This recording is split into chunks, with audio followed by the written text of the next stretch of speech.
Oh, I think there that's we worked. go. Has that worked?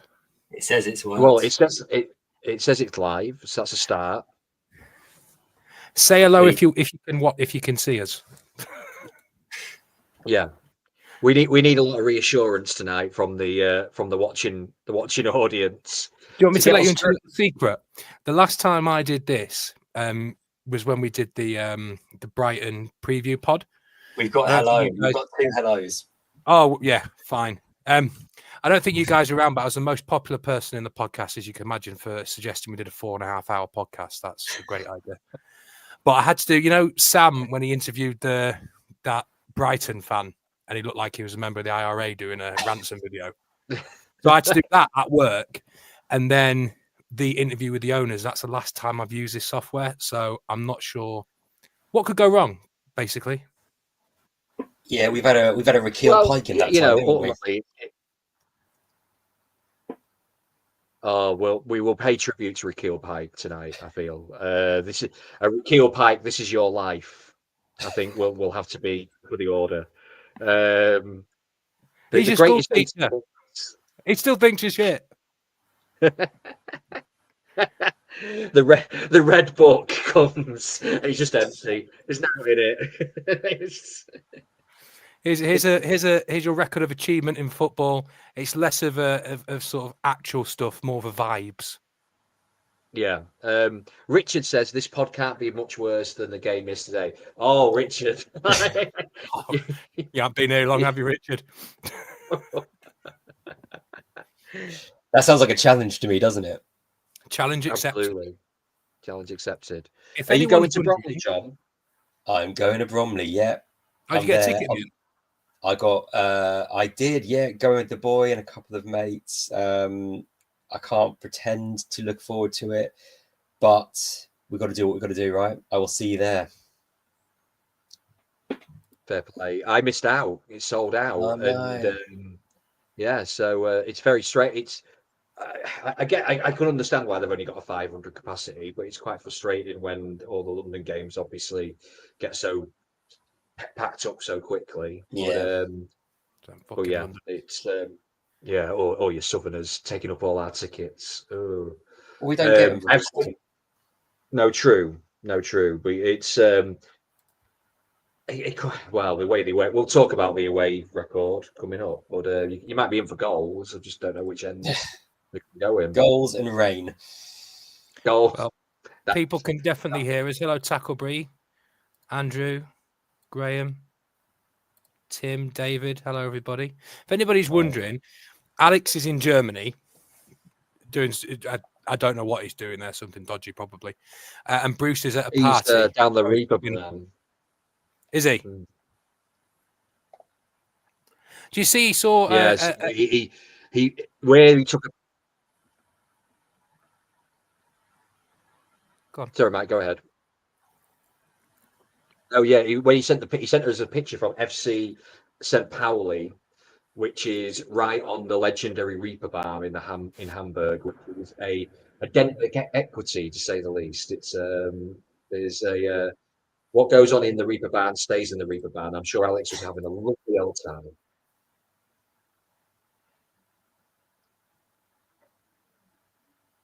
Yeah, I'm not sure what Bruce is doing. He's I rang him up earlier to ask him how to get onto this, and he started involving me in the family birthday, and I started singing happy birthday to somebody. Oh, nice.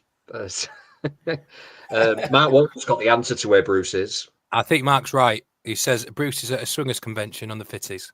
Absolutely, he is 100%. Breaking news. All different kind of activities happen in bushes when Bruce is around. Even gents woeful yesterday. Glad I stayed at home instead of going to a bush shelter. Well, we've got another one at Bromley next week, so look forward to Yeah, but they haven't got a shelter. At least Barrow had a shelter. They've upgraded their bush shelter. Are they what? They've upgraded their bush shelter, haven't they? At Bromley. Oh, they what? Bromley? Yeah. They used to have that shit one behind, didn't they? And I think they've upgraded it. Oh, I just remember getting that 3-1 defeat in the conference when we all got very, very wet. Mark says we should have set him up in the party like they do at Sports Talk. Talk Sport. Yeah, we haven't really got the budget for that, Mark. I'll be honest, mate. I don't know where Sam is. Do you know where Sam is? Yeah, I think he said he was in Prague or something, or coming back from Prague. What's he fucking doing in Prague? He's been unemployed for I don't know how long. I went very high then, didn't I? Unemployed, but still paid. Yeah. That's your taxpayers' money, everybody. I think that's called fun employment, isn't it? I think, officially. Yeah. Yeah. What you two been up to then? Neither of you went on Saturday, did you? No. I had a bingo disco night at Doc's Academy tonight that I was hosting. Yeah, absolutely. It was fun. It was good fun. I'd say hello. Oh, yeah, while I'm here, I'd say hello to Ruth. Ruth came up to me. I don't know who Ruth was, but she was very kind. And she said she enjoyed watching the pod. However, she probably won't be watching tonight because she doesn't like watching it when we lose. So if you are there, Ruth, hello. But hello, Ruth. She hasn't watched much over the years then, has she? No. Every couple of months she dips in for an episode. I wonder what the average episode per win is. Oh, yeah. That's some stuff I wouldn't like to work out. Like 0.2 or something like that, 0.3. Yeah, although I would say I think the upturning results started. I joined it during the National League season, so I'm taking credit for the promotion. Sam joined after that, so he's taking credit for the run of form. When was your first episode, John? Last season, so I've only ever known league status just. All right, show off. Well, what can I say, mate? Coming here with your league status. Oh. Yeah. And since I've not been on, I mean, the last time I was on, we were firmly in the playoffs, I think. So I think it's, well, look, I think the stats speak for themselves. So it's your fault then, isn't it? It's your fault. Getting better from here. Now I'm back on. You watch it. Probably we're going to absolutely batter them, and I'll be on every week. Yes, that's the spirit, John. We like that. But well, I'm looking forward to tonight because there's no Alex, no Sam, no Bruce. So it's not going to be fun. It's not going to be entertaining, but it'll be cultured.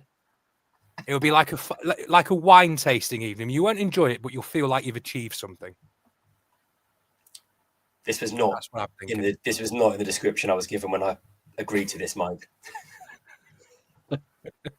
I think Tacklebury actually suits the mood quite bring up Tacklebury's message there. I support the pub like I do town. Turn up every week and just expect it to be shit. Yeah. Hang on. That's going on the post to Tacklebury. That's brilliant. If we were a film, that would be the tagline. I'll have to remind Alex. I think that's the pod title there. But then what's the twist? What's the twist, Youngie? So do we somehow? Well, we win the Football Content Awards, and suddenly we've got the pressure of having to deliver. That's the finish. It's like the Wayne's World of podcasts, isn't it? That's what happens. Yeah. So basically, this is our public access, but then the corporations snap it up. Yeah, absolutely. You can be the Garth. Have we got a game tonight? Yes. I would be the Garth to your Wayne all day long, John. Absolutely. Thank you. I like to play. Mike is the That's a quote for Wayne's World. Well, I said there'd be no innuendo or anything. I'm regretting that 8 minutes in, aren't I? Yes, Richard, we have a game. We was meant to be having named that player, but I haven't had a chance to do it. So I think, Youngie, you've done a numbers game again, haven't you? Yeah, I've got a numbers game sorted. Yeah, we'll have a quick numbers game later on. But we've got quite actually. To be fair, we have actually got a bit to talk about tonight because it's been a busy week in. Been emotional. Been emotional. Yeah, absolutely. Yeah. Should we play them credits? Let's play the credits. Hang on, Phil. Let me find them seamlessly, like I'm not looking for it. Right. Media assets. Do you think it's the 2024 theme? Shall I press that and see what happens? Let's go for that. Open wide for some soccer! And now the shipping forecast issued by the Met Office on behalf of the Maritime and Coast Guard Agency at 1130. Go! At 1130. I don't think I've ever wanted to be in a stand more than my life around there. They're going crazy. Hey, they got a penalty here. There'll be fish flying about. There's no tomorrow. What a magnificent piece of football! A really, really good goal. You can't make it straight like that.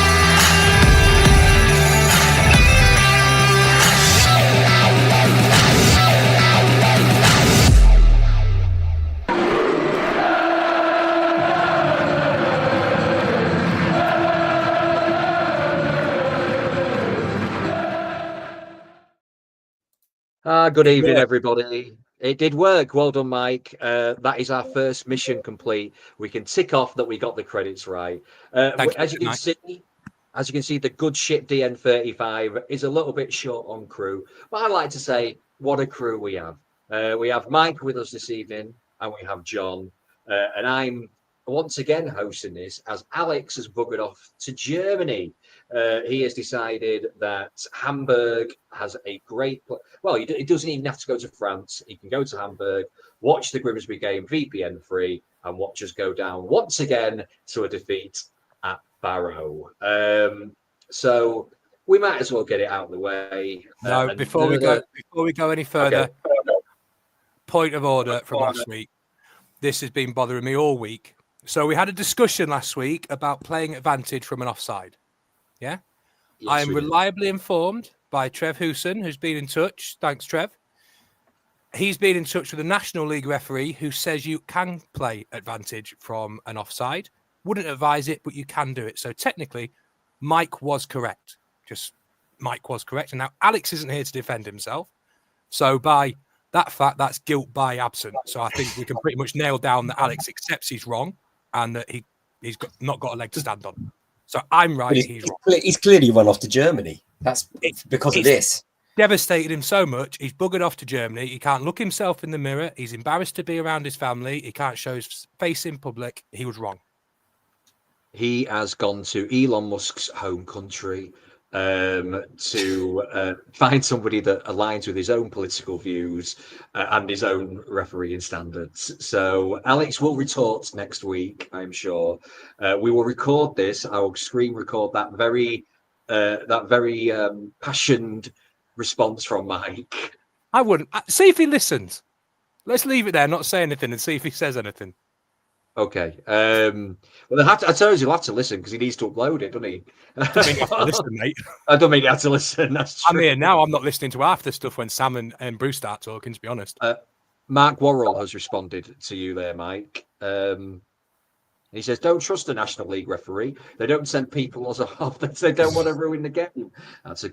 That is a very good point, Mark. I'm going to ignore it because it is devastating to my argument. I also love the fact that in all the years we've had of all the shit referee decisions, that's still the one, isn't it? That's still the one we can point back to. 2015? Yeah, because I think it's because it had so much riding on it, didn't it? Yeah, absolutely. Hang on a minute. So Fenners is listening. How good's this party, Fenners? How good's this party? You sat on Facebook watching the pod while you're at a party. I love the idea that Fenners has put us on the big screen or something, and they're watching it like they're watching a game live or something like that. It's not the traitors, everybody. This is the DN35 podcast. But I am a faithful to town. I'm sure there's some sort of link in there somewhere. We have to be, really, don't we? Yeah. Seeing as half those players are traitors. I'm sorry, I could keep. I mean, there's probably well, we'll talk about. You don't have to say we're going to be cultured. Yeah, we've had Nazi jokes and town players being traitors, so it's a good start. Good start to the first 50 minutes of the. Now I've got that off my chest. We have avoided the subject. Yeah. Okay, Mike. Thank you. And I do feel that was kind of distracting from the fact that we do probably need to talk about the result yesterday. Barrow 3, Grimsby 0. Barrow again remains a place where we never seemingly get a result. Weather was rubbish, pitch was rubbish, game was rubbish, loads of percentage of possession, but not a lot of action. Mike, I know you watched it. What were your thoughts? Yeah, it's one of these that for the first time in a long time, I'm actually quite angry after a result. weak, embarrassing, lazy. You can pick any words you want to use to describe it, and it's probably applicable. I thought we were okay for the first half with the ball, but it's quite easy to pass the ball about your back four when a team are sat in. That's like me and you could do that, Rich. Anybody could do that. So that's no great great mark on their card for that. And I just think we didn't turn up at all, which I know we've had a few bad results this year, but I can't remember any games where we've just not turned up at all and not offered anything really. I think Barrow were quite happy to sit in and let us play around them. And then when they got the ball, they just broke on us. And a couple of times they did that and they were really effective doing it. In terms of, the players as a whole, I think this is one of these games where honest questions have to be asked of the players and the managers and the management staff. You can understand players just not being at it, but you can't accept them not turning up now.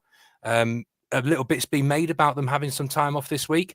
I personally do not have a problem with that. They're human beings. They've had a couple of days off. They've chose to do what they want with it. Some of them have gone abroad for a day or two. Some of them have stayed at home. That's fine. The adults are entitled to that. What is not fine is then on the back of that, coming up with such a poor performance, which only feeds the narrative that it's because you've not been in training for the week. I don't think it's because of that, but it feeds the narrative. And to some extent, they've let David Artell down there. He's let them go off, let them have a bit of a break after a big period of games, and they've not turned up for him. So I don't think they can have any complaints if they're not given that opportunity for a very, very long time. It's important not to lose all perspective, which I think a few people may do, but that's football. One performance like that doesn't indicate a team that play like that. I think there's been plenty of poor performances this year, but there've been plenty of good performances and good times when we've turned up. So don't lose perspective. But yesterday was one of these games where I was angry more than I was disappointed with the result. I just think nobody's grabbing hold of the game. Nobody's driving us forward. You're looking at the players on the pitch. They're all experienced. You just want somebody to stand up and say, right, lads, let's just get in the box for a little bit, or let's push up the pitch, or let's play a few progressive passes instead of going side to side. So for me, big question marks over some of those players. And luckily they've got a chance to maybe answer a few of those on Tuesday. I would imagine he should make a few changes. First of all, maybe in defence. I think we leak so many goals, and this is 12 in the last 4 away from home. You have to be looking at the defence for that. The numbers just don't lie. So disappointing, angry, but let's not lose all perspective. John, I know you also watched the game yesterday. The defence has been a talking point for a long time now. We are the 23rd worst team in the league in terms of goals conceded. Do you think that we should maybe be concentrating on signing a defender in this transfer window? Sorry, Pete's just distracted me with complimenting Mike on his views on the game yesterday. But yeah, John, do you think defensive is something that we should prioritise coming into the final end of the transfer window? Yeah, I mean, hard to disagree with anything Mike said. I think, let's not be naive enough to simply suggest that it's, the game of football's evolved where it's a whole squad and a whole team on the pitch that contribute to a performance. And there was none of those players that performed yesterday. And the reason we let in 3 goals was not purely down to the defence, but ultimately we are conceding a huge amount of goals on a regular basis. And we have been for large parts of this season. And ultimately, there's got to be a question mark over the defence and goalkeeper, I think, because either we're playing a system that doesn't allow us to play to our strengths where, we've talked about this at length, but Hume clearly posing a threat going forward leaves us vulnerable at the back. And the first goal came from him losing possession, which he did a number of times yesterday, which then leaves us, horribly, horribly exposed. And it's no surprise that first goal, Hume gives the ball away. There's a sort of another round of play. The defence all shifted to Hume's side and left that right-hand side exposed, I think, to compensate probably for the fact that, Hume does lose possession. And they're looking to, maybe it's an instruction, maybe it's a sort of instinct. But the fact that all 3 of the other defenders shifted so far to the middle and to the left suggests that there is a vulnerability on that place. I've been saying this for a while, that we should probably look at 3-5-2, which we did shift to with the 3 changes at the end of the half. And I think I think that makes sense with the players we've got, because I think Hume is a fantastic, weapon going forward. And I think it suits Cass playing in a back three, and even Farm if we want to go there. And I think Warren can play that right wing back. And even, we've got players like Curry and Vernon that can slot in if needed. So for me, it makes sense, because we're leaving Abikru and or Rose, if they're playing by themselves, so isolated that we're then allowing that pressure to come onto us. So as I said at the beginning, it's not just about defence. Yesterday was really frustrating for all the reasons that Mike mentioned, but it was so bad. I saw some people describe it as the worst performance this season. It's certainly up there. I think there's been some equally bad ones, but the reason why it felt worse was because Barrow didn't even try to play football in that first half. We just controlled it and felt safe without ever once making any kind of brave pass through the lines, cutting inside. It was all so predictable, and I think we got lulled, and we've seen it before. And I think teams now know if you get one against us, that's it, it's game over. And I don't think any of us felt particularly confident as soon as that went in, that we were getting back, because it just didn't look like we were. And teams that can sit back against us, frustrate us, stop our attacking players, Hume and then McKeck from getting on the ball, have a chance against us. And I think the real frustration is this season is that we know we can do it, but we've really got to turn on. We've really, really got to switch on, and everyone's got to be on top form, haven't they? And you're not going to have a season where all your top players are playing at the right level every game. So it's just frustrating to see us succumb to this kind of performance again, where there's just, we were at Swindon, it felt very similar. We just don't have the answers, and whether that's in-game management, whether it's personnel on the pitch, whether it's motivation, whether it's what happens in training, I think that something has to change, because we're on the verge of something good. We're close to the playoffs. We just don't seem to be able to get over the line. So in answer to your really simple question, Rich, yes, we do need some more players, but I don't think it's just the defence. I think we do need to strengthen and probably look at the system as well. It's an interesting point. I agree with most of what you said, John. I think the problem with the system, changing the system, is I know we'll talk about Burns, who's just arrived later on, but in a lot of what's been said about Burns is the reason he agreed to join is because he wants to be played as a winger, not a wing back. So I think there's an indication, especially from the management, that if we're going out telling signings that they're going to be playing in a system that incorporates wingers, I think it's difficult to change back. I don't know necessarily if it sorts the problem out. I think looking at yesterday, I think Hume, you can, at this level, I think most of us will take the defensive frailties over what he does going forward. I think that's fair enough. What you need, though, is you need two centre-backs and a right-back that are absolutely on it. And yesterday, McJanet, first time I think I've ever said this, had a poor game. Couple of things, clearing the ball, missed a header. Actually, he was the one that headed the second goal into their player's path. And Rodgers, I'm unconvinced with that. Now, he's been a massive improvement from last year, and this isn't a Doug Down point. I think fair's fair. He's been better this year, but he's missed a header again yesterday for their third goal. And people say he's good with the ball. That's probably why he's playing. I can't really remember seeing him playing too many massive diags out from the back and bringing the ball forward. He seems competent on the ball, and I don't think another centre-back that we have is much worse. So I think with Hume, that's fair enough because he creates so much, but it's integral to having the others in the back three doing their job.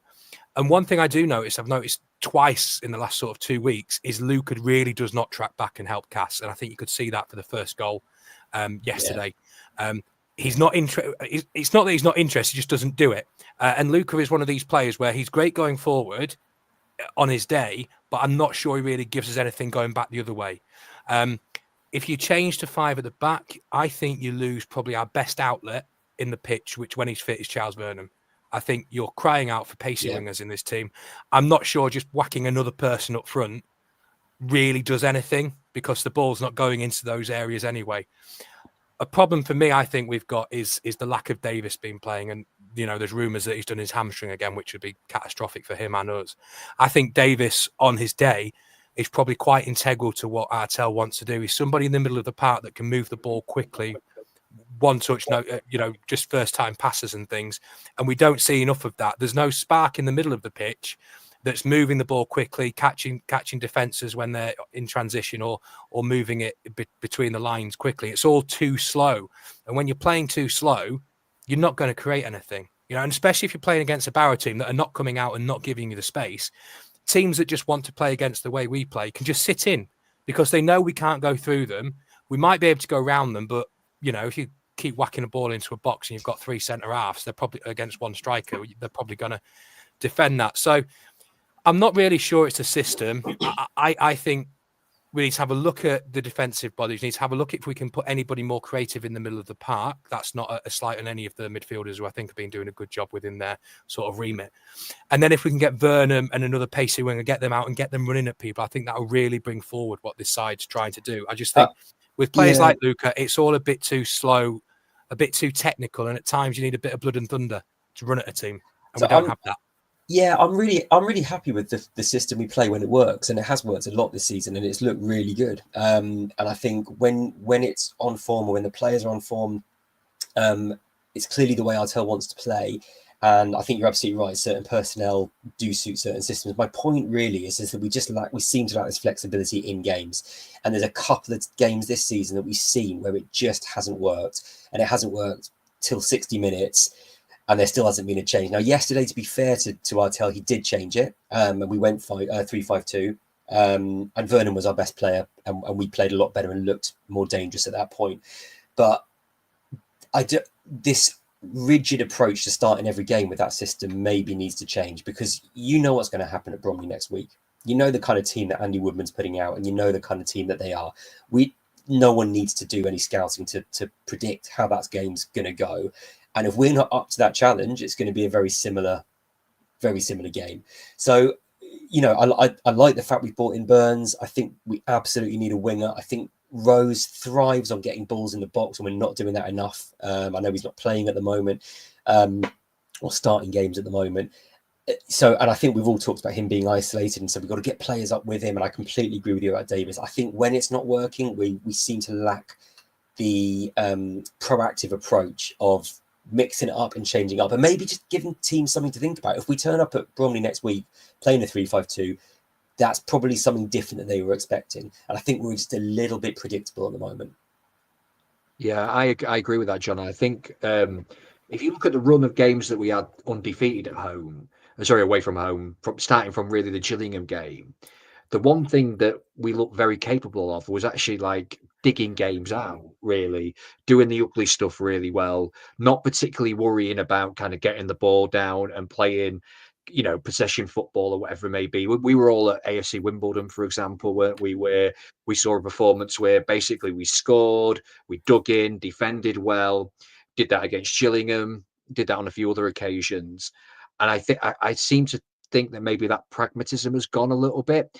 And the one thing that was apparent to me yesterday, certainly, was we could not cope physically against Barrow yesterday. We really struggled firstly with the lack of height in defence. We struggled with, and we struggled with a lot of the kind of physical battles across the pitch. And yeah, I agree with you completely, John. Where a game like yesterday, do you take more of a kind of, this is a one-off game, therefore we approach it slightly differently, and maybe play a Doug Farm, for example, in defence, who is going to cope more with the balls over the top, and you've only got to look at the goals conceded record. 3 goals conceded in the last 4 home games each. That's poor. That's really, really poor, and I don't feel that lessons are being learned. Mike, I agree with that. I do think there's an element of, I'm playing devil's advocate for a minute, I think there's a little bit of us having quite a nuanced discussion as a fan base in the position we're in. It's a hill I'm prepared to die on that we're a better team than last year. You can choose whatever metric you want to disprove that, but I think as a whole, I think it's undeniable. We're 9th in the league. Now, most of us would think this is a season where we're going to consolidate, transition from that team that couldn't play football into a team that maybe can play the way we want to play. Now, I'm quite happy for a manager when we're 9th in the league to be doing it when we're 9th in the league. Now, so I get the frustration about it not happening in certain games. I just wonder if chucking chucking the baby out with the bathwater is necessary. I mean, I just social media yesterday, and I've seen an awful lot of stuff about Artell himself. I think that's pretty silly, and I think that's, you know, we're ninth in the league. I just can't see that.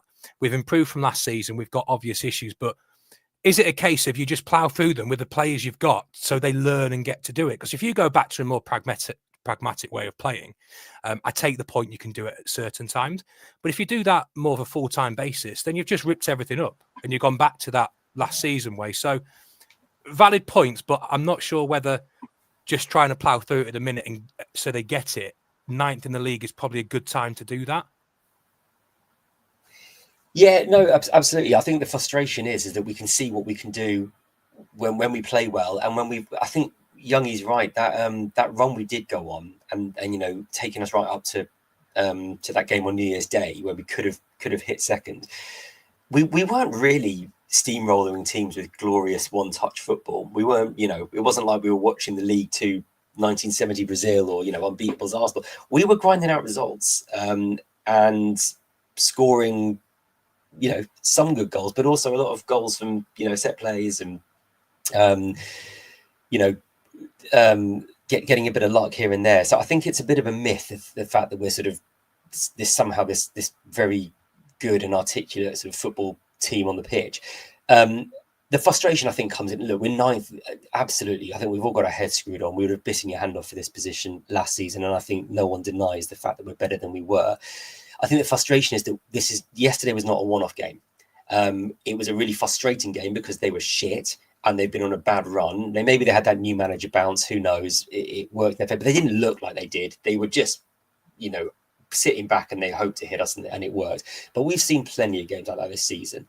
And the fact that we've drawn so few, I think, is an indicator that when it works well. And when it doesn't, we have no answers. And that's what I'm asking for. I'm asking for some ingenuity, some guile, some subtle approach that shows that we can adapt, because no team ever just plays one way. Because you said, Mike, what, you know, the players need to learn. What did the players learn yesterday?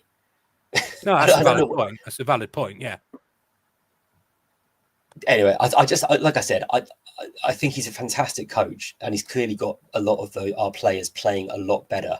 I think we now, if we want to evolve to the next step, that we can see that we can do it, because we're in touching distance of getting there this year when the league is as open as it is, before some of, you know, teams coming down or other teams coming up are going to change things. While we've got that opportunity, it just feels like a good time to be, you know, a little bit more sort of relaxed about this sort of dogmatic approach to our style of play. So I'm not unhappy with how things are going, and like I said, when it works well, it's fantastic. But I've sat down and watched, and, you know, either sat down in front of the telly or been at games too many times this season now and left feeling utterly frustrated, and that's not progress in my mind. I would disagree with you a little bit. I can't remember too many games I've come away like yesterday where I'm not frustrated just with the performance, I'm frustrated with the players. Now, League Two football, I think you can have poor games, you can have poor runs of form, and I genuinely think we're just on a poor run of form. Obviously, that doesn't mean you can underestimate it and just put it down to that, but there's been times I've come away pissed off with the performance, but I've not been pissed off with players not turning up. And what I saw yesterday was on a different level to that. I say I can accept players being bad. It happens at League Two. I can't accept players looking like they didn't turn up. And I think that's the difference yesterday. But in terms, it's a hill I will die on, that we're a much better team than we were yesterday. Maybe we're not showing it in 90 minutes worth of football. We're not showing it over 5 or 6 games, but you just look at certain bits of what we do, and it's different from what we did last year.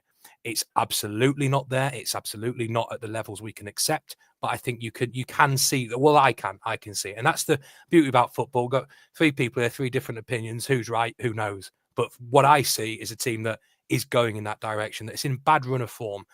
And I got a bit of grief yesterday for saying I didn't recognise that team yesterday.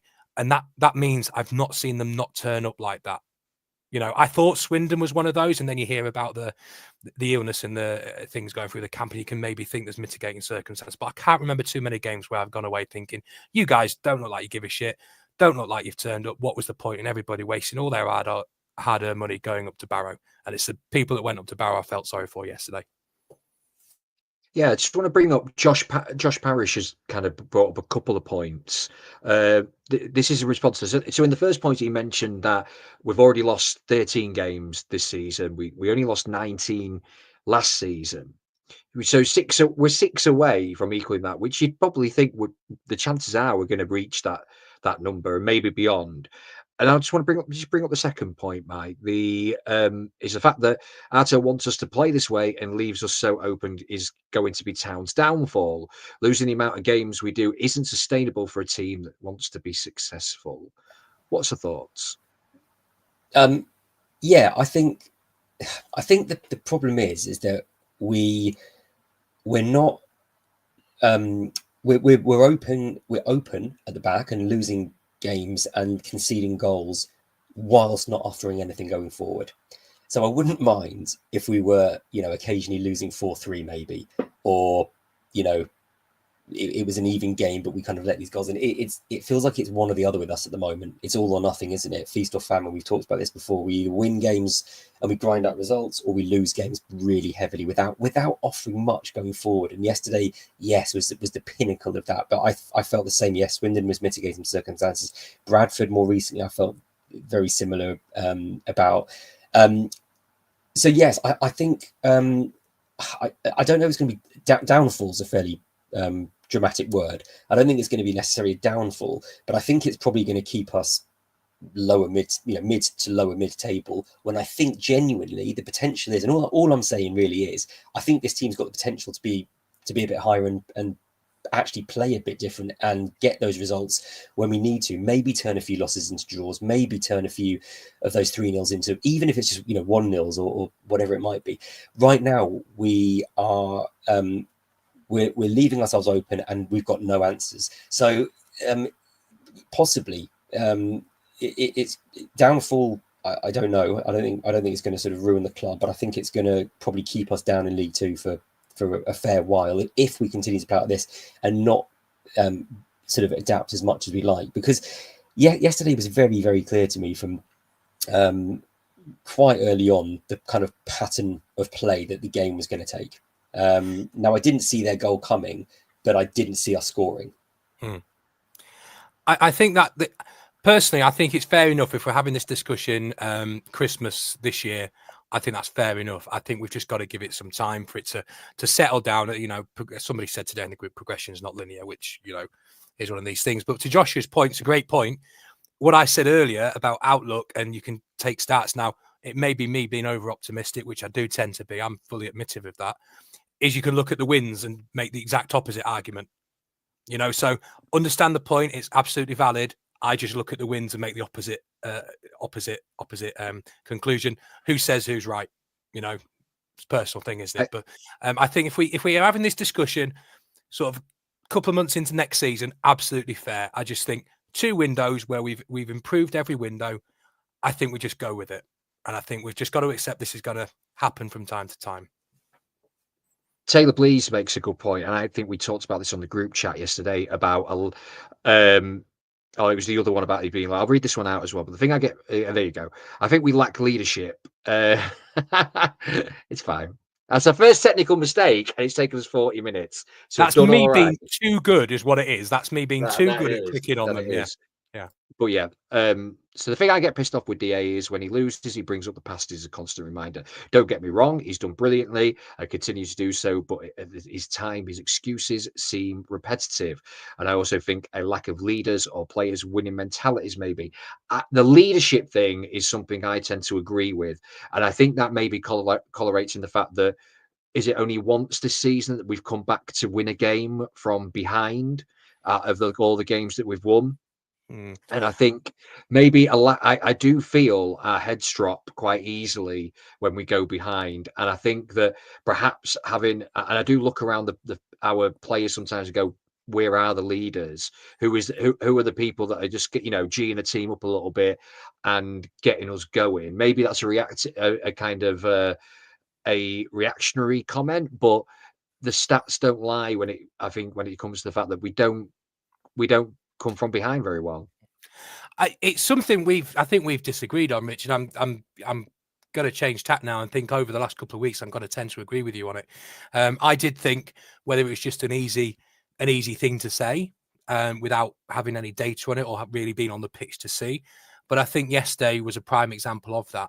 And the frustrating thing is you're looking around, you think there's players on there that should be leaders. And I know I get grief for being a bit of a Doug Tharm fanboy, but the reason I like Doug Tharm so much is when I've watched him, he's this sort of player that does that. I mean, I've Bradford at home this season. I watched him on the sideline for 25 minutes, running up and down with the back four, talking to them while we're trying to hold on to a win. And there's players like Thompson that should be doing this. So I don't understand why, when we're in games like this, there's nobody grabbing people by the scruff of the neck, a Disley or a Justin Whittle sort of character. You've got Thompson, you've got Green, you've got Rose, you've got Rodgers, apparently. There's experienced professionals in there. And, you look around and, I'm wrong. I think it is an issue. And I think you're right. Looking around yesterday, I'm thinking, who the fuck, just grabbing hold of them and saying, right, this isn't acceptable, boys. We can lose, fine, but we're going to put some challenges in. We're going to throw players into advertising boardings like Green did. Maybe that was a bit of a G up. But I'm not seeing it. And that may be an issue, and I may have been wrong to say it wasn't. Yeah, I agree. And maybe we can talk about Green's sort of anti-capitalist protest later on. But I thought I think the problem with leadership is, you're absolutely right, Mike. Like it's a nice word to throw out there when things are going wrong. And it's also quite a nice word to chuck out there when things are going right. And it's very difficult to define, and it can mean different things to different people, different businesses, different organizations. And there's different styles of leadership. So we've had the quiet, authoritative leader like Disley, and we've had the sort of screaming authority of Justin Whittle and Pearson and the like. There's no real right or wrong. There's a grabbing, there's a literal grabbing by the neck and saying, come on, get stuck in. And then there's also a sort of leading by example. And I will give Green some credit actually yesterday. I don't think many players came out with much credit. I think he's one of the few that I did see trying. I think the problem is, as much as Green's improved this season, he's not the answer if he absolutely has to be the one to kind of take the game by the scruff of the neck. But he made some sort of runs to get up towards the attack. He had a fairly decent chance. He took a bit of a wild shot. He chucked someone into the advertising board. Whatever it is he did, I think he is that player. I'm not seeing enough of that. And I am seeing a lot of heads going down and responsibility not being taken. I'd say again, actually that last few minutes after Vernon came on, so last half an hour, actually, I think we did look a lot better. I know we conceded one from a set play. But I would say Charles Vernon showed some leadership because he tried something different. He tried balls that were not predictable. He went behind the defenders. He was playing little 1-2s, and he very, very nearly got us a goal through some of that play. So there's different styles of leadership. But I think ultimately it comes down to the fact that on the day, we just don't have enough players yesterday and otherwise turning up. So I'd rather see someone sort of demonstrated and sort of try and G them up, because I think actually it felt quite anemic yesterday, and that was the disappointing thing, wasn't it? I haven't said it, but I think your point about them going away and turning up afterwards with that performance, it wasn't an issue except for the fact that it was that performance, and that's now why it's under the microscope. So they've got to be a bit smarter, and they've got to probably ask themselves some questions. So I hope if it doesn't happen on the pitch, I hope it's happening in the dressing room. I hope it's happening in training. I hope someone is gathering them round and saying, "Listen, guys, this is our integrity that's on the line here." So there's got to be a little bit of leadership in there in that respect. Tim makes a good point. So someone made a good point on the fishy when Cass gave the penalty. I think it was Carson, wasn't it? When Carson gave the penalty away, nobody gave him a lift up or a G him up. And I noticed that yesterday. I didn't think much of it afterwards, but I noticed that he was sort of left to himself to pull himself up and wonder with his head down. The lads just come on. And that is a prime example of what you're talking about there, John. Just, these little bits you can see that worries me. I've seen players in the past do that and somebody go and pick them up and put their arm around them, because Wright saves a penalty. It's 1-0. There's no difference. And you've got a player now that's probably got his head down and the score's not changed. Yeah, I think. Sorry, I was just going to say really quickly. I think Doug Tharn does that really well. We saw it a couple of times last season, didn't we? A Bickwo. He ran the entire pitch to pick a Bickwo when he missed a sitter. He did, and I think that's little moments like that. Yeah. I think just galvanize a team, bring a team together, and demonstrate to the fans. I've talked about this on the pod before. Sometimes you've just got to play a little bit of the game. You've got to really. It's a bit pantomime, isn't it? You've got to, gesture to the crowd to sing. You've got to put a bit of a harder tackle than you normally would. You've got to kind of lift up your man and get the game. Or you've got to, that whole thing. The reason why players, when they score a goal in the last minute and they're still 2-1 down, grab the ball out of the net. The referee doesn't really give you that much more time, but it shows to the fans, doesn't it? It gets everyone excited again. We just don't seem to have that kind of ability to play that sort of pantomime game at all. If that's the right word, but I just think we've got to be a little bit smarter at sort of playing up to it. But yeah, sorry, that was just. I think there are some players there that can do it, which don't seem to be very good. So I'm a bit embarrassed about it. Yeah, you know what, the pantomime's a good point. We talked about it on here at the Port Vale game, and in the first few minutes, Evan Corey puts in a tackle right in front of the lower, gives a big G up, and the crowd are up, and they're on the feet, and straight away. Just a little panto gesture like that gets the crowd going, and suddenly it's 12 men as opposed to 11. Yes, it's it's dumb in hindsight, but it's a great little move just to, when you've got a full house of people at Blundell Park, just to kind of just get them behind you straight off the bat. Shows your intent straight away. Just on the theme of panto, it'd be nice if someone shouted "He's behind you" to Carson yesterday. Sorry, had to say it. Yeah. On that note, should we do an advert? Yep, a break. All I want to do is play football for Grimsby Town. Shot from Jevons! Oh, brilliant! Absolutely brilliant! So, after feast or famine, the transfer window has been smashed wide open on a sleepy Sunday as we have announced our first signing of the window. Welcome to Blundell Park, Dara Burns. Last week, none of us had ever heard of him, and now we all know everything we need to know about our new Irish midfielder from MK Dons. Mike, your thoughts? Yeah, I think, sorry, I was just looking for the breaking news thing. I lost it, you see. Amateur. Yeah, I think, like most of us, I know naff all about him, so I think it'd be silly, and I think this is the same with any player, silly to say we think he's going to be great and silly to say the exact opposite. So from what you read and what you see, it's obviously somebody we've had an eye on for a while, and other teams have had an eye on.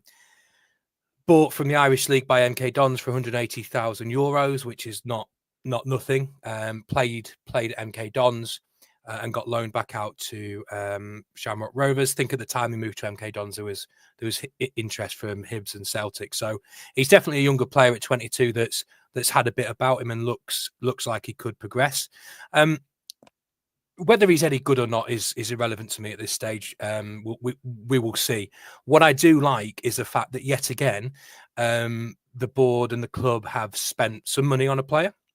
Which was not always the case, which we may be getting a little bit used to now. We do spend money on players, but I think it should always be recognised. The investment is there when they think it's the right thing to do. And also a 3.5-year deal, which again is something which not too long ago was a crazy idea to be seeing. So if he's good, great. But more positively is we're identifying players, we're going after them, and we're getting them when we want them. And hopefully that does a little bit to alleviate some of the nonsense you see about we're in the bargain bucket or the basement. This is League Two football. There is always going to be development loans from higher up leagues and experienced players that have been about the lower leagues. They're always going to happen in this division. It's just facts. But what is nice on top of that is we're looking at these players that are a little bit different, a little bit outside the box, and bringing them to the club. So fantastic, well done to the club, and hopefully, Dara Burns is a success. John, we've spoken quite a lot in this chat about. Oh, I found it. There you go. We've spoken a lot about in this chat about lack of direct wingers, and we talked earlier about kind of maybe Luke. I think Luca is more of a number 10 perhaps than he is a wide right player. Burn looks like a proper winger, and I think that could be a difference maker for us. It feels like a difference making signing. What do you think, John? Yeah. I think if you look at the personnel we've got this season, we seem to be lacking quite significantly on the wing. So Svan Thorsen, who I like, is clearly not going to put in a performance every week at the moment. He's new to the league. He's lightweight. He's had a couple of small injuries, and he's struggled at times. I think Barrington's yet to show us the best of what he's got, and I think Lucas, is a development player, who's clearly, going to be an exciting player and good in his day. I agree with you, actually. I wouldn't mind seeing him in a more sort of supporting role to the striker. Vernon's injured a lot of the time and coming back from injury. So it's an area we needed. All right, Sam, calm down. Sorry. It's an area we needed. It's some experience, which I think is important, because I don't think we just needed a kind of young, rough, gem. I think we need someone who's probably got a little bit of League Two experience and regular football experience, which is good. And we've clearly, shown him. And I think I know you guys have talked about this more than I have on the pod, but I think this seems like a signing that is sold based on the style of football. He's come because, as you said earlier, Mike, he was promised that position was his. And I think we've got the players. I think I'm always surprised at how little we gamble on getting the ball in the box. I know it's not very fashionable at the moment, but I think when you've got a player like Danny Rose, you got to sometimes, spin the wheel. And League Two defenses don't like balls getting whipped in. We always seem frustratingly to kind of cut back and start again and pass it out wide. And if he's a kind of player that can beat someone and whip a ball in the box, I think we'll get some goals from it. So yeah, very happy. I think just get numbers in those positions as well is good. So very excited, happy to see what you can do. Welcome to the club. It's something we've discussed, as you say, John, and I think pace and directness is something we have been crying out for a long time. As I say, you've got your Barrington, your Lucas, and your Svan Thorsens, which I think Svan Thorsen to a lesser extent, but definitely Luca and Barrington are more technically gifted players. They don't move the ball as quickly, and that might be something to do with where they've come from and the academies they've come from, where it's all about possession and keeping possession. Burns, to me, hopefully is more one of these players that will get at his fullback and get the ball in the box, like Vernon is, because when Vernon plays, Vernon is more direct. And I think you can see when we don't have Vernon in the team, we become a little bit more one-dimensional.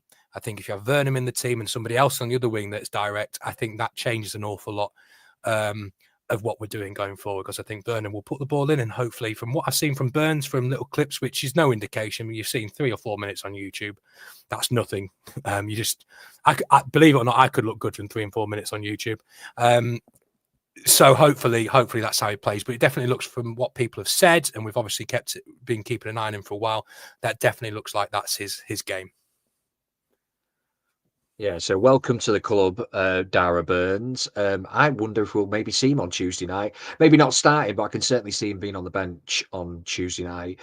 We have somebody who has played European football and played for Grimsby Town in the space of 3 months, which is quite impressive, really. He was playing in the Conference League for Shamrock, I believe, and now he's going to be playing for us possibly on Tuesday night at home against Shillingham. So that's not many times you can say that in a season. So when I put the question on Twitter, somebody said that Michael Baldwin played in the Intertoto Cup the year he came back on.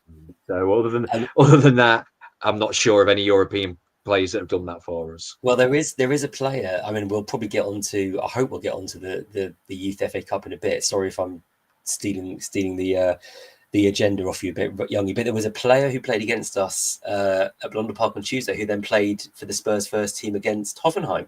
So yeah, I saw that. Yeah. And the commentator mentioned, I think they interviewed him. I didn't see this, but they interviewed him and said, you played at Blundell Park in the FA Youth Cup against Grimsby on Tuesday, and now you're playing in Hoffenheim on, was it Hoffenheim? I think it was. Hoffenheim. Whoever they were playing. Hoffenheim on a few days later, and fair play to the lad. Yeah, I think somebody said as well there was a couple that was on the bench for them the day before as well on the Sunday, Oh, playing on Monday. Yeah, which is crazy, really. We'll talk about the Tottenham games in a minute. Oh, sorry, Mike, what was you saying? Just as a point about them complaining, they've got all these, and they're not playing them. So when they moan about, sorry, it's just half a chance to have a dig at congestion. Yeah, they've got all these good players. FA Cup replays, yeah. If you don't want to play Shrewsbury in a replay, don't lose to them. Don't draw to them. A point I would make as well. I know there's rumoured that we've had a bid accepted for Tory from a place that I can't pronounce. What I would say is if the reported figures are correct in these two players, that's about £120,000 worth of investment in two players, which I know I've made the point already, I think gets underplayed and forgotten very quickly. The amount of players we have spent money on in this system, if they don't turn out to be good, then all right, but you can't pull out the old argument, where's the money, where's the FA Cup money, that I see quite often now. It's always easier for you to spend other people's money. Jason and Andrew don't look like they need any help from us. They've been spending a lot of their family's money on this club for a couple of years now. So well done to the club, 120 grand in a couple of days on two players. I don't think we've ever done that for a long time, have we? No, probably since the days of Championship football, I would imagine. I would also imagine bringing two players from abroad has cost them an awful lot in terms of setting them up as well. Getting them cars, getting them houses. That'll all be part of the deal. It's not just here's your wage over you come. There'll be a relocation package as well, which usually costs a fortune.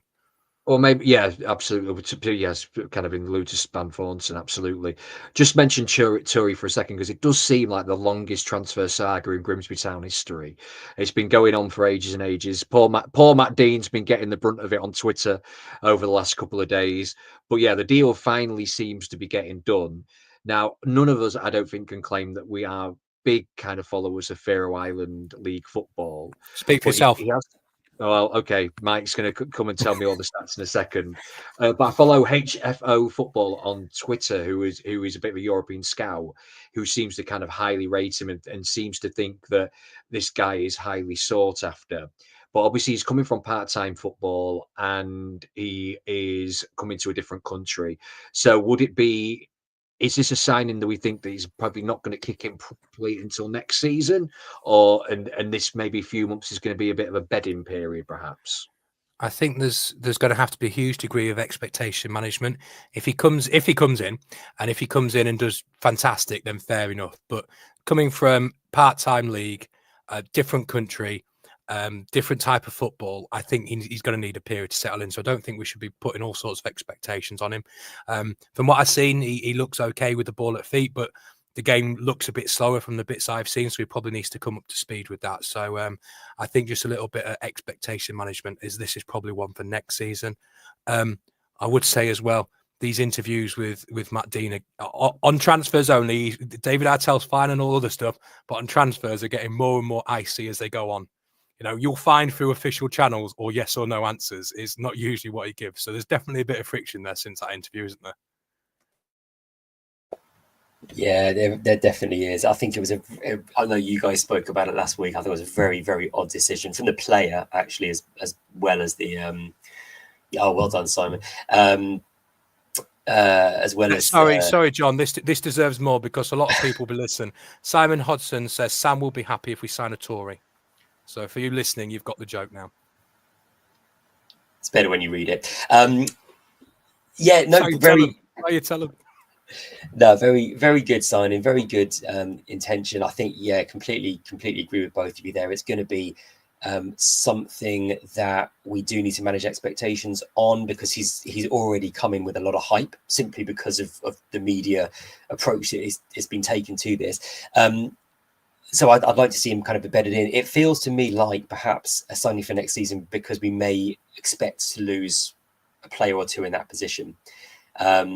Because I don't, without knowing much about him, but just based on how he's been described, it'll be interesting to see how someone like him and McEachran fit together, for example. So perhaps it's boosting personnel, boosting numbers, but also thinking a bit about, if there is a bid coming in for McEachran or an injury to Davis and his loan move doesn't work out to anything more permanent. So yeah, brilliant to have him on board. I think they do need to absolutely be sort of given time to settle in, both of them, because no matter how good a footballer you are, no one is playing football on Barrow's pitch yesterday to any degree of competency. You can be I mean, honestly, no technically gifted player was having any luck on that pitch yesterday. So this is League Two football. He's going to have to get stuck in and do the dirty stuff as well. We can't just expect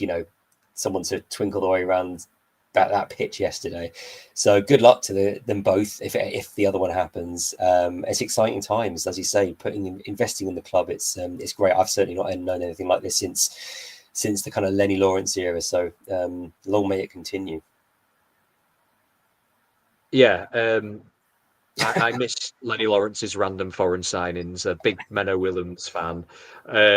Jason Batty, the reserve goalkeeper from Australia that allegedly cost $5,000 a week. But we won't go there. That's a different period of the club's history. And I'm sure this one is far more sustainable. But talking about the future, we can seamlessly now talk about the youth team, because we had Callum Lester on this pod on last week, which was a brilliant chat, to be fair. And if anybody that's listening to this thinks to themselves, we don't like to listen really to them lot waffling on, what you can do is download last week's podcast, and they speak for literally, Callum Lester speaks for half an hour, and you don't really have to listen to us. And it's a really, really good listen about how the youth team is developing and getting on. But anybody who watched it on Monday night, what an exciting game of football, firstly.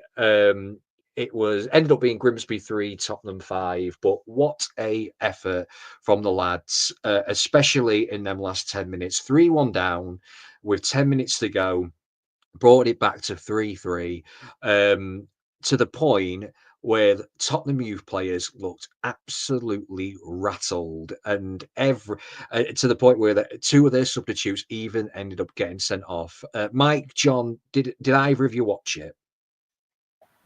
I did, yeah. I think it was 3-1 with after 89 minutes. I think yeah. Oh, sorry, yeah.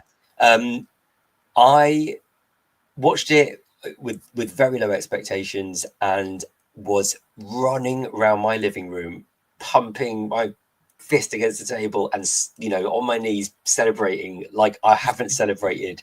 Did you say humping? Since, well, I couldn't possibly comment. You didn't mean to say that, did you, John?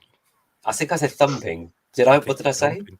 Did you I? Said humping, Gosh. and then left an awkward pause. Oh, did I? Jeez, it's been a long weekend, mate. Whatever I was doing, there was a lot of excitement, blood rushing to certain parts of the body, head and everywhere else. But it was a fantastic moment, and those boys should be so proud of themselves. I listened to the interview with Callum, and I completely agree. It was brilliant. He came across so well, and yeah, the future is absolutely bright. What a performance! And actually, that sorry to bring it back to the first team, but sometimes that's what you need to do. I know we were playing against bigger opposition and better opposition, and you had to be a little bit more pragmatic. But they just got the ball in the box, didn't they? And they played that. They gambled and they got the results from it. And I thought they were actually very unlucky not to get a fourth. They had a couple of really good chances. So well done. It was brilliant to watch, and I hope a couple of them find their way into the first team over the next sort of few months and next season as well, because I think a couple of them looked really good. I couldn't, sorry to the guy's name, I can't remember. There was a young lad's sort of deep line midfielder who I thought looked really good on the ball, and I really like the look of him. There's definitely a couple of players that you can see making the step up. So yeah, it was just brilliant. It really was. What a fantastic moment.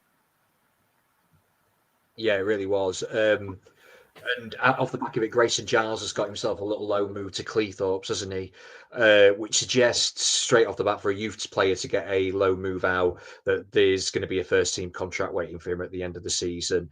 Yeah, absolutely. Claps all around for the youth team. Callum, is it Storr as well, the right back, who had a really tough day because their left winger was a very good player, but handled him as best as he could.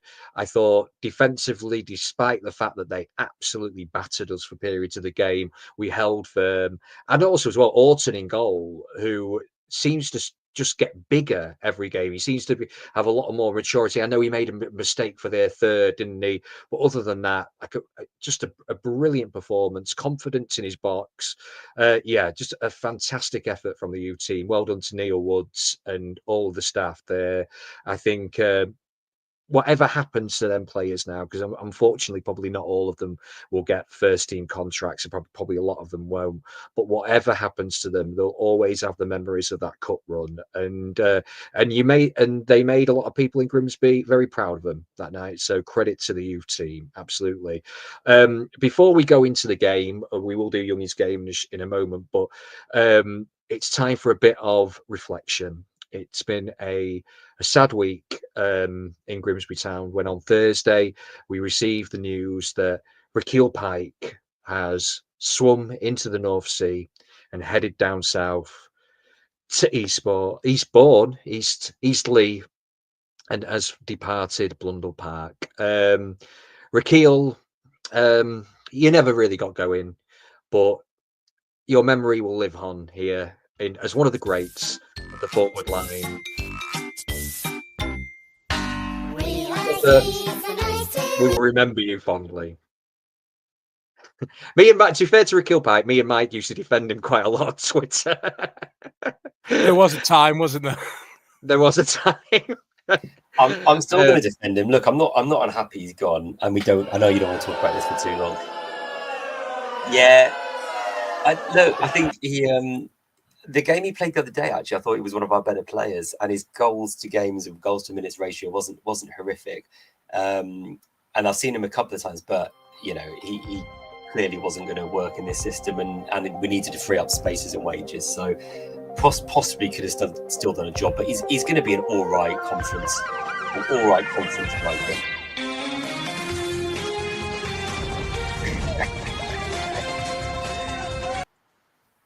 That is that is live from Eastleigh right now, as an ambulance has just pulled up outside of a Premier Inn to pick up Raile Pike after his latest injury. No, clearly not. He's not the. As much as we jest, I don't think he's the worst player that we've ever had at Blundell Park. And he did chip in with some goals. He got a couple against Slough in that FA Cup game. I think he scored a few in the under-23s as well. Yes, wow. There you go. It's a big up, Raile. Good luck with your move. I'm getting why Alex plays with this so often now. Yeah, you having fun there? Yeah, it's been great. Well, if that's the case, find the Youngie's game jingle, please.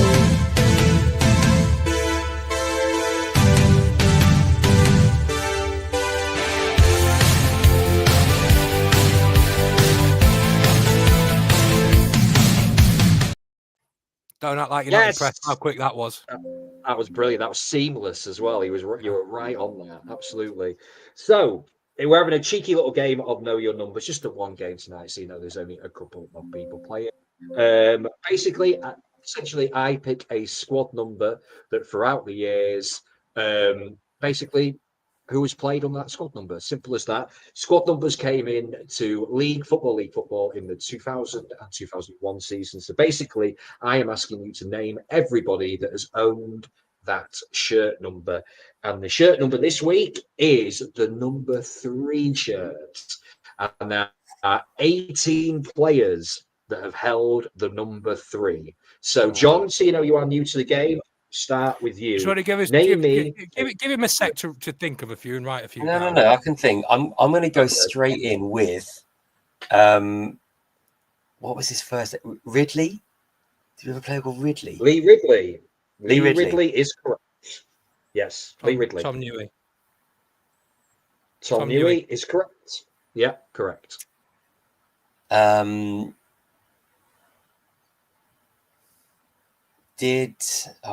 don't know if either of our lads from last season had that number. It's getting harder as the years go on because they all get stupid numbers, don't they? I'm going to go. I've got to pick a name. The only left back I can think of is who was.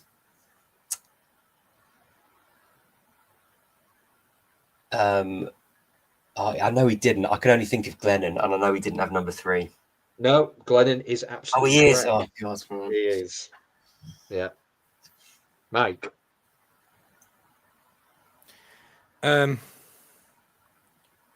Speaking of Glennon, before Glennon was, because he came and had 33, and before that was Gibson from Newcastle, wasn't he? Liam Gibson is on the list. He wasn't the previous one, but he is on the list. Yes, Liam Gibson. Well Thank done. thank you for telling me my next answer now, by the way. Oh, okay. Okay. I'm trying to think if they played in those. Newey. Newey's already been said. Did he? Yeah, Oh, sorry, mate. said. Jesus, I'm totally. Yeah, he is. say that. I'll This is give why you I another write a try. list and then I mark them Yeah. off when I put them in Do list. you? Yeah. You're old. Because I've done that twice now. Sorry. I'll give you another go, John. All right. Yeah, All right.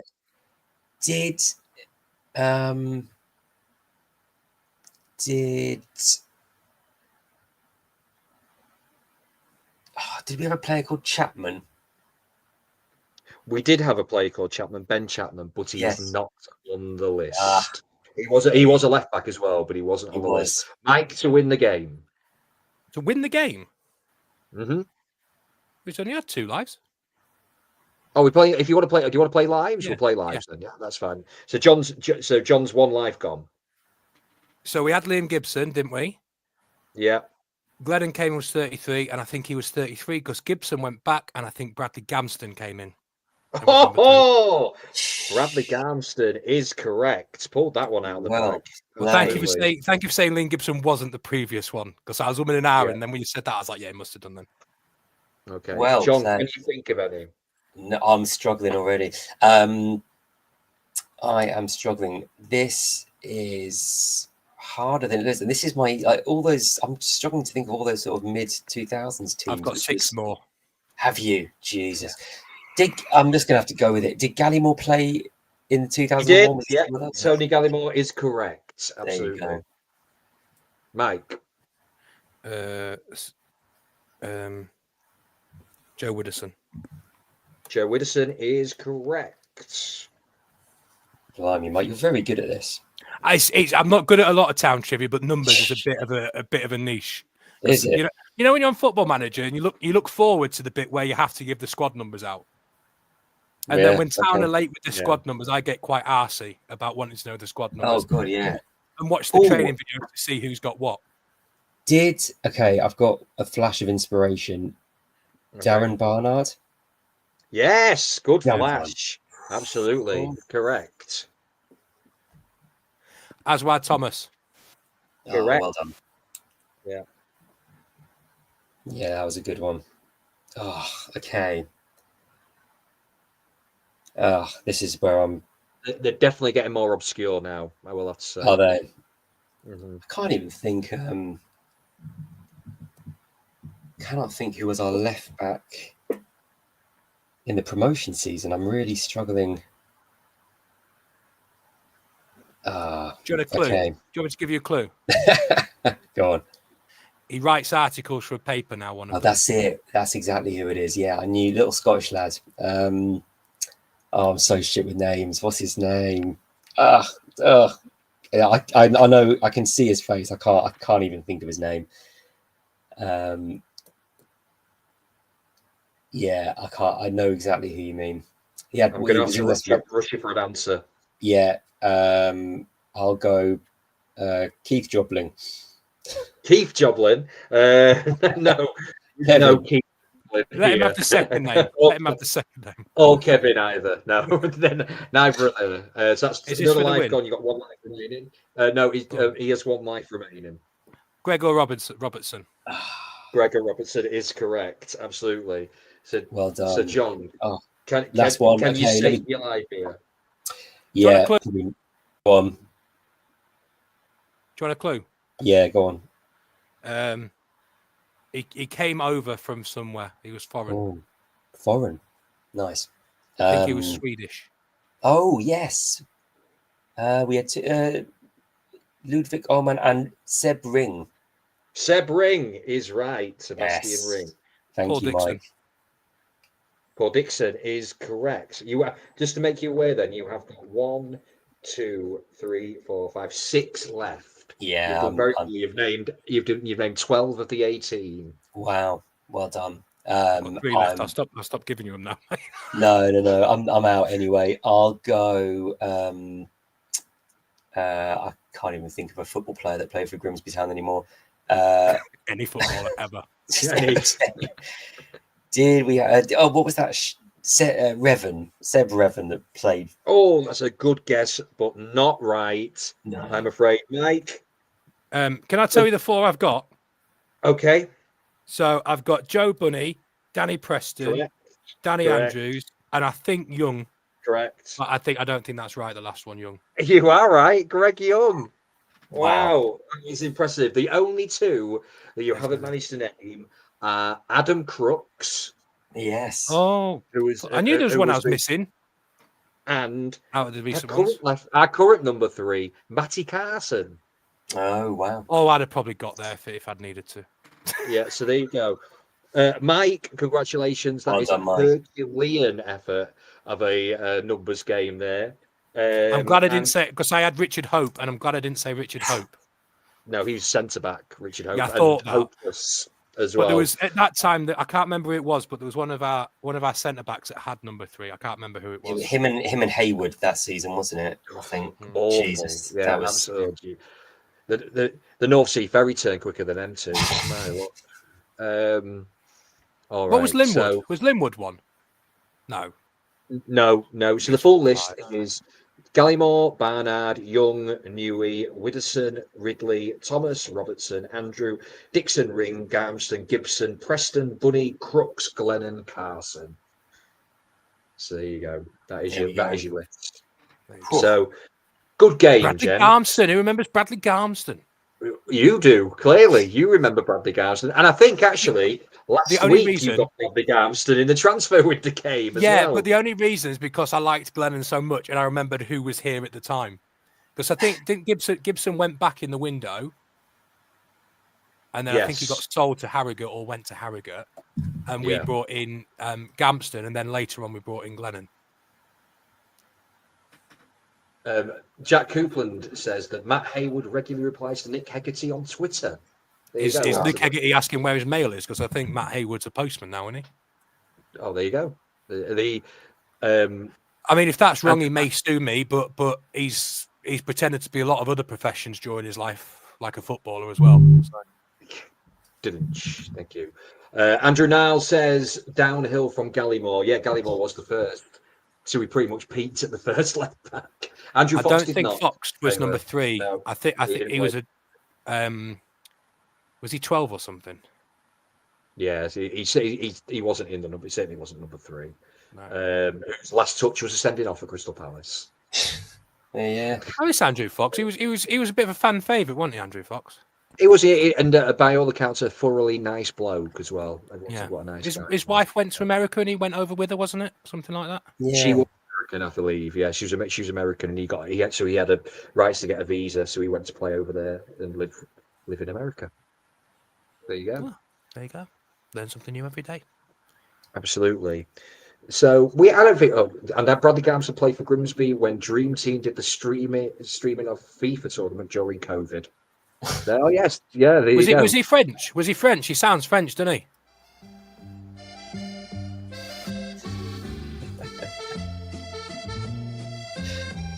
I tell you what I'm looking at, the Frenchman. The Frenchman was an absolute disgrace when he went on. Yeah. Jack Foley, where is Bruce? In a bush. He was watching it not long ago, Jack. So hopefully Bruce will be back next week. Anything left to say before we bid farewell, gentlemen? I think we've done all right. We've not fucked it up. I don't know if this is going to save as a recording to put out, but if it doesn't, then we'll always have memories. Yeah, memories are made of this. John, lovely to speak to you as always. Hopefully we'll get to see you very soon. I hope so. And enjoy Bromley next week. I won't. Absolutely. And You won't, probably not. But hopefully, my thoughts are out with you, Mike. You're at Bromley. Are you going to Bromley then with everything that's going on? I'm going to Bromley, yes, unless my wife's due in 3 weeks. So unless something happens, I will be at Bromley. It's lucky enough. It doesn't take too long to get back to Sutton from there. It's only about 40 minutes. So Just put Andy Carr's last post on the screen. It's the last Sunday of the month. Bruce gets his leg over at 7 p.m. So we start at 8, Andy. So he's got plenty. First Sunday of the month, he gets his calendars over as well. So that's what we've got next week, isn't it? Yeah, calendars next week. So there you go. So with the thought of that is Thomas Pino, absolutely. Yeah. So with number the thought 17, of Bruce, 17, Thomas Pino. Oh yes, yeah, he definitely wasn't a number 3. So with the thought of Bruce getting his leg over, congratulations to Bruce. Congratulations to anybody else who managed to do that rather than watching the game yesterday. As we bid you a farewell. Open wide for some soccer! And now the shipping forecast issued by the Met Office on behalf of the Maritime and Coast Guard Agency at 1130. Go! At 1130. I don't think I've ever wanted to be in a stand more than my life around there. They're going crazy. Hey, they got penalty here. There'll be fish flying about there. There's no tomorrow. What a magnificent piece of football! A really, really good goal. You can't make it straight for that.